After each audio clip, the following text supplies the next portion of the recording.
I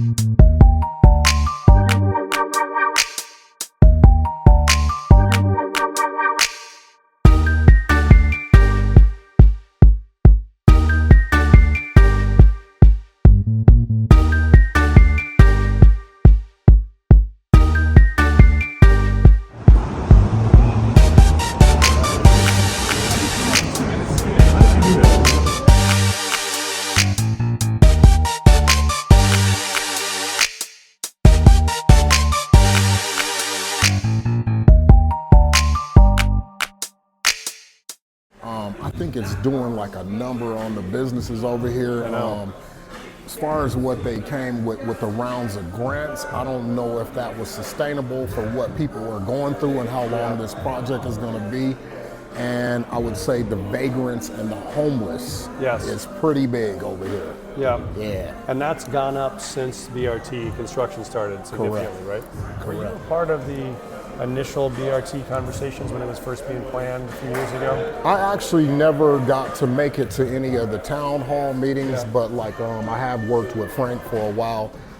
So there's a lot of things that that I missed out that I wasn't privy to, you know what I'm saying? But no, me too, because this was all decided before I came in, the BRT plan. Well, that's what you got handed. I know, and these are my concerns. That's why we elected you. This was my concerns was how do you protect these businesses throughout the construction timeline, right? Because we did this same thing with 16th Street, where you closed 16th Street for 2 years for construction. It's hard on businesses. We got to figure out how to help them. It is. So that's why we're really trying to drive as much traffic as we can to Colfax right now, for folks to realize, we're still open for business. And how to accelerate some of the construction timelines so you don't have fences up for 2 years. So it's 6 or 9 months to move to the next block as opposed to keeping it closed for long periods of time. Like I was telling Frank, I actually sit on a board. It's called Project Hair Care. So what we do is we bring a lot of resources to the community for jobs, for drug awareness, for homelessness. But I think the number one fight in the battle is the mental health. The mental health is what, like, if you can't address that, it's hard to address, the other things that are at hand. So that's probably the biggest thing that I've seen. I've been here 30 years, what a beautiful area, beautiful neighborhood. I'm a big pillar in the community, you know what I'm saying? I do a lot of community You've been on this work. site? I've been in here for 30 years. So I actually got that jersey from Jamal Murray. So I got linked with the Nuggets and UC Health. So the program that we brought, it's a pretty good program, you know what I'm saying? But tackling mental health is the biggest part of, all the stuff that's going on in this neighborhood. It is. And you guys are involved right now in connecting people to services, or what does the program do? Yes, we do, like I said, we do mental health treatment. We do resources. We give out a lot of drug screens, kits and drug awareness. We help people out with as far as like if they need to get in homeless shelters, if they need food, if they need vocational training, you know what I'm saying? So those are the biggest things that I see. What's the nonprofit called? It's called Project Hair Care. Project Hair Care, wow, that's awesome. Man. So you opened this 30 years ago. 30 years ago, right here. Right here. Yeah, been pretty blessed. Seems like it. Pretty blessed, man. And how did you pick this site?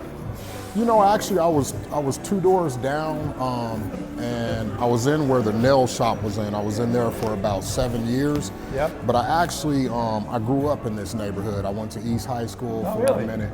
So, just being a patriarch and being part of the Denver, community. I don't live in Denver. I live in Arvada.